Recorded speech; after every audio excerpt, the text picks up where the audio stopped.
Halo guys, kembali lagi bersama saya Azu di channel Azunen Review. Dan selamat datang di plot manhwa Star Embracing Swordmaster. Demi mempersingkat cerita, langsung saja mari kita masuk ke alur ceritanya.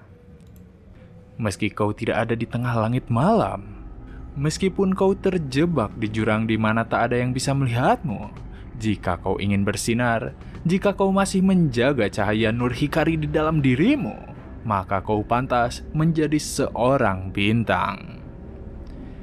Di suatu malam, di pinggiran kota, terlihat seorang pria berambut pirang yang terus memperhatikan sebuah pedang. Karena ia merasa jika pedang itu sangatlah bagus meski seberapa sering dirinya memperhatikannya. Namun ketika itu juga, tiba-tiba saja dia menoleh ke arah belakang karena terlihat seorang gadis kecil yang memanggil dirinya, di mana ia merupakan Gemina. Gemina, ia memanggil Vlad dengan pandangan bosan, karena nyatanya Vlad telah berulang kali terfokus untuk melihat pedang, bahkan membuat orang-orang yang berjalan selalu membicarakan dirinya, di mana ketika itu juga Vlad bertanya akan apa yang biasa orang-orang bicarakan tentang dirinya, di mana Gemina pun berkata bahwa orang-orang selalu membicarakan tentang kasus yang sebelumnya, ketika Vlad tersambar petir di siang hari bolong. Bahkan lebih parahnya, petir yang menyambar itu merupakan petir hitam. Seakan Vlad merupakan orang yang memiliki karma buruk dari kehidupan sebelumnya. Karena hal itulah, Gemina meminta Vlad untuk diam saja di toko, terutama jika bishop yang baru saja diutus di kota ini. Ia sensitif dengan hal yang seperti pertanda, di mana ia merupakan orang yang dipromosikan dari heresi Inquisitor. Jadi jika dia melihat ada orang yang mencurigakan, mereka akan langsung digantung dan dibakar. Mendengar perkataan dari Gemina, Vlad tentu saja sedikit terbebani, terutama ia bertanya akan kenapa dirinya harus memberitahukan hal tersebut, di mana Gemina tentu saja menjawab jika ia sangat mengkhawatirkannya, dan jika Vlad terus berdiam dan melamun di pinggir jalan, bisa-bisa ia akan dibawa ke gereja. Namun Vlad menjawab jika dirinya takkan diseret begitu saja hanya karena melihat-lihat pedang, dan karena Gemina kesal kepadanya, ia bertanya akan kenapa tidak membeli saja pedang tersebut. Bahkan ia menawarkan diri untuk membelikan pedang itu. Namun mendengar hal itu, Vlad menjawab jika harganya adalah 5 gold. Di mana Gemina yang mendengar hal itu, ia menjadi kebingungan. Karena bagaimana bisa bongkahan besi tak berguna seperti itu dihargai 5 gold. Bahkan jika dirinya punya uang 5 gold, ia tak perlu bekerja selama setahun penuh. Tapi ketika itu pula, dari dalam toko pandai besi terdengar seseorang berteriak, di mana nyatanya itu adalah sang penempa yang kesal terhadap Gemina. Karena bagaimana bisa dirinya menghina karyanya sebagai bongkahan besi tak berguna. Ia juga berkata, jika pedang tersebut bukanlah barang yang bisa dibeli oleh anak gang belakang seperti mereka berdua.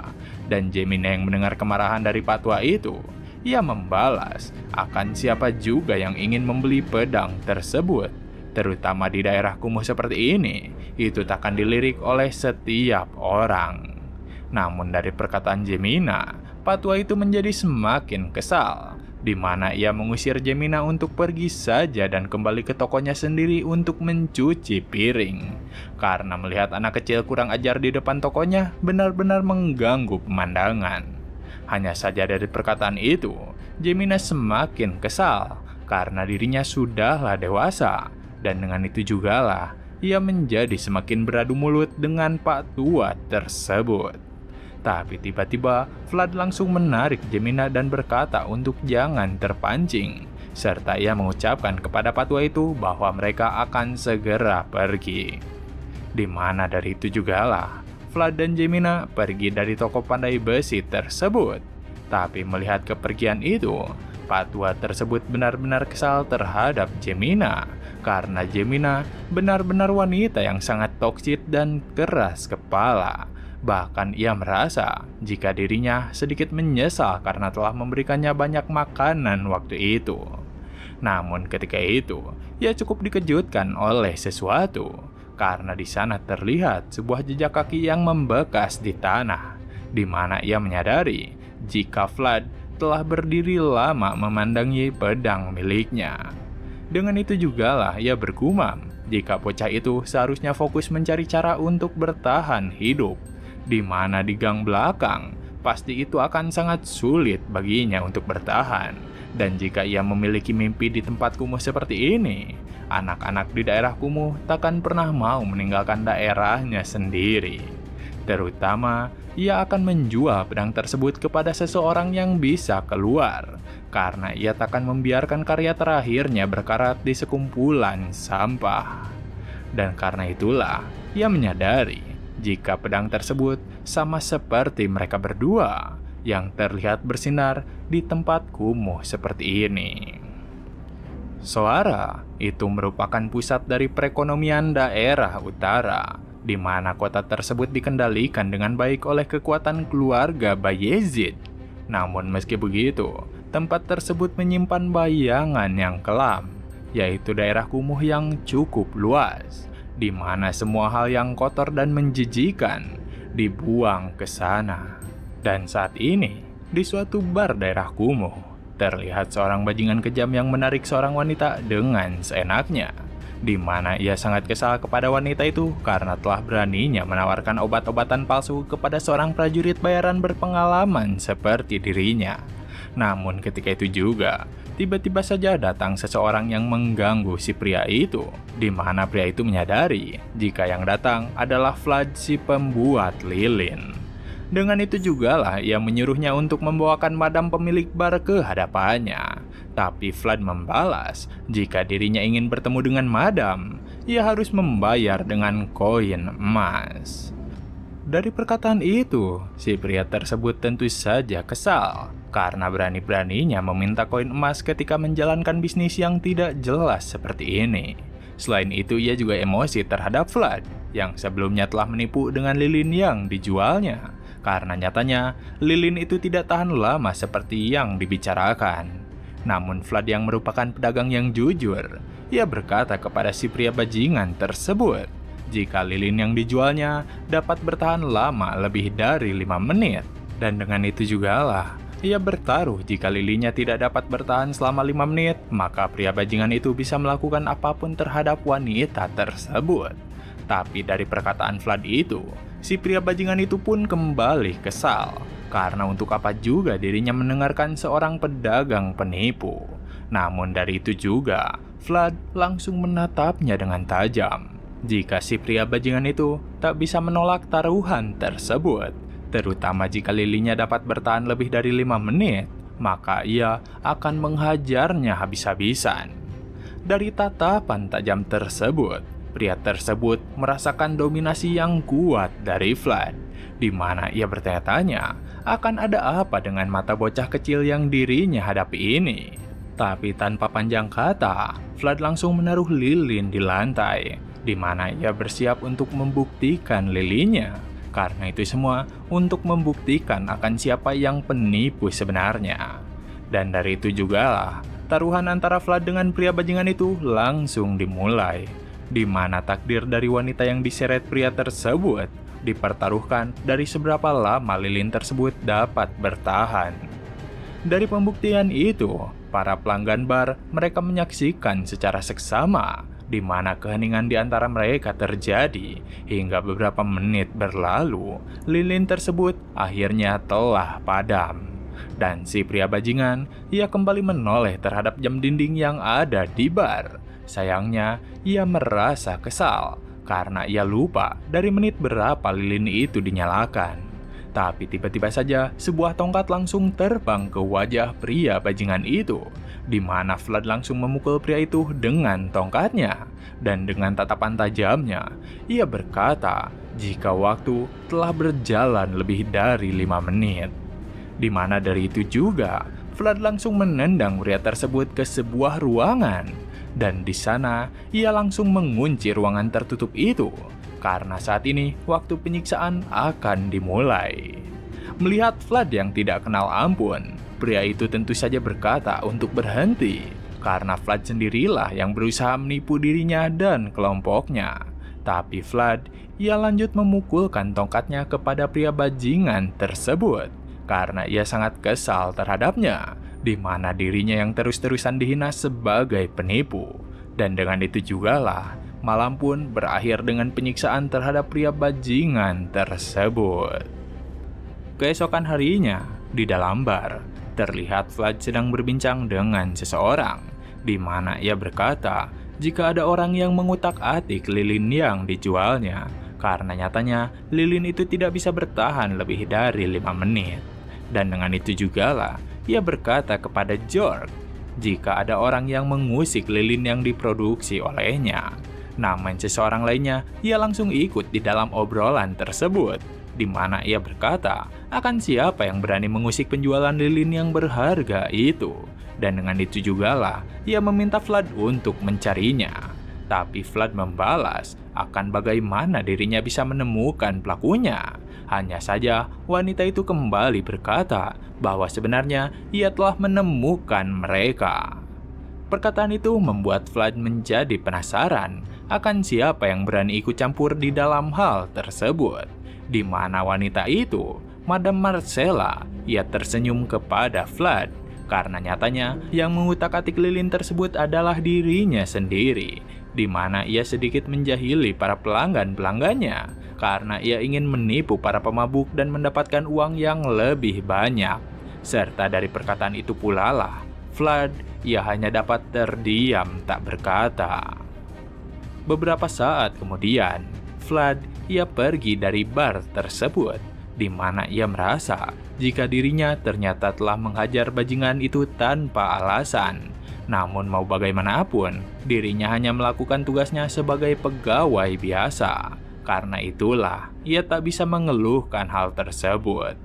Namun ketika Vlad keluar dari bar, ternyata dirinya dicegat oleh beberapa orang, di mana mereka mengatakan jika pekerjaan Vlad cukup bagus. Bahkan karena itu jugalah, mereka berkata jika saat ini mereka sedang membutuhkan uang. Karena hal itulah, mereka meminta uang kepada Vlad dari hasil tip penjualan lilin. Vlad yang mendengar hal itu, ia langsung menatap tajam kepada Burreg, karena apa yang sebenarnya ia inginkan. Dan Burreg yang mendengar itu, ia berkata untuk jangan menatapnya secara menyeramkan, karena ia tidak meminta Vlad untuk memberikannya begitu saja. Terutama hal ini merupakan sebuah transaksi yang adil. Jika Vlad memberikannya uang, maka dirinya akan memberikan sesuatu kepadanya. Dengan itu jugalah, ia mengeluarkan seorang bocah yang telah dipukuli serta berkata bahwa bocah itu merupakan pencuri bodoh yang tidak ahli. Serta ia yakin jika Vlad sangatlah mengenalnya, di mana ia akan mengembalikan bocah itu untuk 40 perak saja, karena itu merupakan harga yang sangat bagus. Melihat bocah tersebut, Vlad bertanya akan bagaimana dengan jari dan kaki miliknya. Dan dengan hal tersebut, Burreg membalas bahwa ia tidak akan menemui Vlad jika itu semua telah dipotong. Karena hal itulah, bocah tersebut masihlah sehat, di mana dirinya hanya mendapatkan sedikit pelajaran. Dengan penjelasan tersebut, Vlad yang sedikit kesal, ia langsung melemparkan sekantong uang terhadap Burreg, di mana ia juga berkata kepadanya, jika lain kali mendapatkan bocah yang berperilaku seperti itu, lebih baik membunuhnya saja daripada mencari dirinya. Namun dengan itu juga, Burreg membalas bahwa dirinya merupakan anggota geng dan bukanlah pembunuh. Serta kemudian, mereka pun pergi meninggalkan Vlad dengan bocah tersebut. Vlad yang ada di sana, ia menatap bocah bajingan yang dikenalnya dengan tatapan serius. Namun Ned, ia langsung meminta maaf kepadanya, di mana ia mengatakan bahwa dirinya akan berusaha main aman untuk kedepannya. Tapi Vlad kemudian bertanya, apakah ada tulang yang patah? Di mana Ned pun menjawab, jika dirinya tidak mengalami luka fatal. Dan mengetahui hal itu, Vlad pun menyuruhnya untuk segera pergi sekarang. Karena jika tidak, maka dirinya akan melampiaskan kemarahannya untuk mematahkan tulangnya. Dengan hal tersebut, Ned langsung pergi dari hadapan Vlad, di mana ia juga mengucapkan terima kasih kepadanya. Sedangkan Vlad yang baru saja mengalami kejadian itu, ia sedikit kesal akan seluruh yang terjadi hari ini. Karena sekarang, uangnya telah melayang tanpa alasan sebelum mencapai total 5 koin emas. Beberapa saat kemudian, di sebuah dermaga, terlihat seseorang yang sedang fokus dengan pekerjaannya, di mana ia adalah Harven, seorang bagian dari Well Hunter keluarga Kapten Hoover. Ia berkata kepada Flood jika anak itu, bocah bajingan yang diselamatkan olehnya, merupakan anak yang beruntung, karena ia tidak kehilangan satu jari pun. Berbeda halnya dengan dirinya, di mana ia yang bisa dianggap sebagai kakak oleh Flood, pernah dipotong jari dan juga kakinya, dan dari itu jugalah ia berakhir sebagai pelajaran bagi orang-orang. Namun selain membicarakan hal itu, Harven bertanya akan lilin yang diotak-atik, di mana rumor banyak menyebar. Hanya saja ia masih tidak mempercayainya, karena memang bisa saja jika Madam Marcella membuat lilin untuk mengurangi biaya pembuatan. Hanya saja yang ia kenali tentang Madam, wanita itu bukanlah orang yang akan melakukan hal yang seperti itu. Mendengar pendapat dari Harven, Flood tentu saja setuju. Bahkan George juga sepertinya sudah mengetahuinya jika mereka bukanlah orang yang akan melakukan hal tersebut. Tapi Harven kembali menambahkan, jika mereka yang melakukannya, pasti ada alasan yang bagus akan hal itu semua, di mana kemungkinan yang paling besar, mereka membutuhkan uang darurat. Serta ia kemudian memperingatkan kepada Flood untuk berhati-hati, karena jika sebuah organisasi berusaha mengambil keuntungan dengan cepat, alasannya pasti untuk mempersiapkan peperangan. Peperangan melawan organisasi lainnya. Karena di daerah Kumosoara, ada 5 bos yang menguasainya. Yang pertama adalah Worsknight, George. Lalu yang kedua, Swainsbusher, Blackbeard. Lalu yang ketiga, sang gambler, Dice. Keempat, Well Hunter, Kapten Hoover. Dan kelima, Moneybag, The One Armed Jack. Dengan semua yang diucapkan oleh Harven, tentu saja Flood sekarang sangatlah siaga, karena ia menyadari jika ada sesuatu yang merangkak dari balik kegelapan yang bersembunyi tanpa suara di dalam bayangan. Di mana nyatanya dalam waktu dekat itu, Flood yang bekerja di bar milik Madam Marcella, ia didatangi oleh sekelompok orang, dan mereka dipimpin oleh seorang pria yang menggunakan kait bajak laut di lengannya, di mana ia adalah si One Armed Jack. Jack yang datang, ia bertanya kepada Flood akan di mana bosnya. Dan Flood yang mendengar itu, ia tentu memahami akan maksud darinya, karena ia merupakan salah satu bos yang menguasai daerah Kumo, di mana karena hal itulah sebuah insiden yang berbahaya akan terjadi tanpa peringatan, seperti halnya sebuah kehancuran yang terjadi tanpa pemberitahuan. Flood yang melihat Tuan Armed Jack, dia tentu saja bertanya-tanya akan kenapa si mata duitan datang ke tempat ini. Apa mungkin peperangan antar organisasi akan segera terjadi? Namun karena Flood hanya diam saja, anak buah miliknya tiba-tiba saja kesal kepadanya, di mana ia bertanya kembali akan ada di mana bos miliknya. Tapi Flood menjawab bahwa dirinya tidak tahu. Terutama ia hanya seorang penjual lilin dan tidak tahu akan di mana keberadaan bosnya saat ini. Dari ucapan Flood yang dingin, si bajingan itu kesal terhadapnya, di mana ia langsung menggebrakkan meja miliknya dan menghancurkan lilin-lilinnya, karena ia menyuruh Flood untuk mencari dan menyeret bosnya sendiri. Tapi dari hal itu jugalah keheningan terjadi, terutama para pelanggan bar. Mereka hanya dapat terdiam memperhatikan Flood. Dan Flood di sana, ia dengan segera langsung mengurusi lilin yang terjatuh itu, karena semua barang dagangannya sekarang malah rusak begitu saja. Namun melihat tindakan dari Flood yang bersantai dan menghiraukan dirinya, si bajingan itu sangat kesal terhadapnya, di mana dirinya langsung menarik kakinya dan bersiap untuk menendang dirinya. Dan Flood yang ada di sana, ia mengetahui akan pergerakan bajingan tersebut, karena dirinya sudah mempersiapkan hal itu. Dari itu jugalah, Flood ia langsung memukulkan tongkat miliknya, di mana membuat si bajingan itu kehilangan keseimbangan. Tapi tidak berakhir di sana, Flood ia kembali membuat ancang-ancang untuk memukulnya, karena nyatanya ia langsung menghajar bajingan yang telah merusak suasana hatinya. Tentu saja ia tidak mempedulikan area sekitarnya, karena di daerah kumuh, aturan hukum rimba merupakan hukum sejati, di mana pemenang ada di atas dan pecundang ada di bawah. Melihat temannya yang dihajar begitu saja, mereka langsung kesal terhadap Flood karena berani-beraninya menghinanya di hadapan sang bos.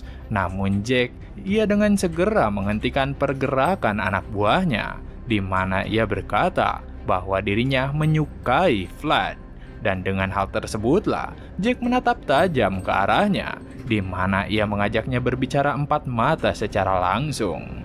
Tapi ketika itu jugalah, teriakan seseorang terdengar memanggil Jack, di mana ia bertanya akan apa yang membawanya datang kemari, karena nyatanya yang berkata seperti itu adalah George. George yang langsung berjalan ke hadapan Jack, ia tentu saja berbasa-basi kepadanya. Tapi dari itu juga, mereka berdua saling menatap dengan tajam. Dan karena mereka berdua merupakan bos dari organisasi yang mengurus daerah kumuh, George mengajaknya untuk berbicara secara langsung di lantai kedua, di mana dari hal tersebutlah, mereka pun berjalan ke lantai kedua bar. Dan Flood yang ada di sana, ia sedikit bersyukur karena dirinya berhasil selamat dari hadapan Jack. Beberapa saat kemudian, Flood ia sedang membereskan lilin-lilin yang hancur. Namun tiba-tiba ia dipanggil oleh seseorang, di mana nyatanya yang memanggilnya itu adalah Jack. Dan Jack berkata bahwa dirinya cukup jeli dalam melihat potensi seseorang. Di mana dengan itu jugalah, jika Flood bosan dengan bau lilin, maka bergabunglah dengan organisasi miliknya, karena ia menyukai akan tekadnya. Mendengar penawaran dari Jack, Flood membalas bahwa dirinya cukup puas dengan tempat ini, terutama dirinya mendapatkan gaji dan tempat tidur yang layak. Namun dari balasan itu, Jack tertawa kepadanya, karena ia juga bisa menyediakan hal tersebut bagi Flood. Tapi selain itu, ia melemparkan sebuah koin terhadap Flood, di mana ia berkata bahwa itu untuk mengganti lilin yang rusak. Flood yang melihat jika itu merupakan koin emas, ia berkata bahwa hal tersebut terlalu berlebihan. Dan melihat Flood yang seperti itu, Jack kembali menawarkan untuk bergabung dengannya, karena dirinya bisa memberikan koin lain kepadanya, terutama ia suka dengan uang. Serta karena urusannya telah selesai, ia pun pergi bersama anak buahnya. Dan melihat kepergian dari Jack, Flood berpikir apa mungkin pembicaraan tadi berjalan dengan lancar. Dan dari itu jugalah, tiba-tiba saja Jemina memanggil Flood, di mana ia berkata bahwa George ingin Flood segera menemuinya. Beberapa saat berlalu, di lantai 2, Flood ia telah bersama dengan George, di mana ia cukup terkejut akan sesuatu, karena tiba-tiba saja George memberikan sebuah belati kepadanya, dan ia meminta kepada Flood untuk membawanya setiap saat. Melihat George yang menatapnya dengan sangat serius, Flood mengerti jika suasananya sedang tidak baik-baik saja. Dari George yang suram, Madam Marcella yang terdiam, dan anggota lainnya yang termenung, ia memahami jika perbincangan antara George dengan Jack berakhir kacau. Serta selain itu, George pun berkata kepada Flood untuk berhenti menjual lilin, karena dirinya mendapat informasi jika Jack membawa orang dari luar, dan orang itu kabarnya merupakan seorang tentara bayaran yang juga seorang mantan knight. Karena hal itulah situasinya akan menjadi sangat berbahaya. Mendengar informasi itu dari George, Flood mengerti jika saat ini situasi kacau akan segera terjadi, terutama kelompok Flood yang memiliki jumlah anggota yang sangat besar. George yang dulunya merupakan seorang knight, merupakan sebuah tembok yang sulit ditembus, karena tentu saja segerombolan domba takkan bisa mengalahkan seekor serigala. Namun jika dia membawa seorang swordsman selevel knight, maka keseimbangan akan runtuh seketika. Dan dengan seluruh situasi yang terjadi, Jorg berkata bahwa saat ini dirinya membutuhkan Vlad karena ia akan memberikan misi penting terhadap dirinya. Beberapa hari berlalu, terlihat Vlad sedang berlatih ilmu pedang, di mana dirinya selalu mendengar suara yang mengarahkan pergerakannya dengan benar. Hanya saja, Vlad merasa kesal karena suara itu selalu mengoceh ketika dirinya memegang senjata. Dan itu semua dimulai ketika dirinya tersambar oleh petir hitam. Seakan sebuah bisikan iblis yang selalu mengganggunya ketika Vlad sedang mengangkat senjata. Dengan seluruh kekesalannya itu, Vlad merasa jika dirinya perlu membeli air suci untuk menjernihkan pikirannya. Namun ketika itu juga, Vlad ia mulai kembali memfokuskan dirinya sendiri, di mana ia mencoba untuk melakukan yang terbaik dalam pelatihannya. Dan ketika dirinya mengayunkan tongkatnya, ia kembali mendengar suara yang bernaung di kepalanya, di mana ia berkata untuk mempersempit pergerakannya. Ketika itu jugalah Vlad mengikuti arahannya dan mengayunkan tongkatnya dengan kuat, di mana ia merasa jika itu berbeda dari sebelumnya, karena yang baru saja dirinya lakukan merupakan jalan pedang sejati. Dan dengan itu jugalah ia bertanya-tanya akan suara siapa yang sebenarnya ada di dalam kepalanya itu. Dan begitulah part pertama telah selesai. Jangan lupa like jika kalian suka dengan konten yang kami bawakan. Serta terima kasih banyak kepada kalian semua yang telah menonton video kali ini. Saya Azu dan sampai jumpa kembali di video berikutnya.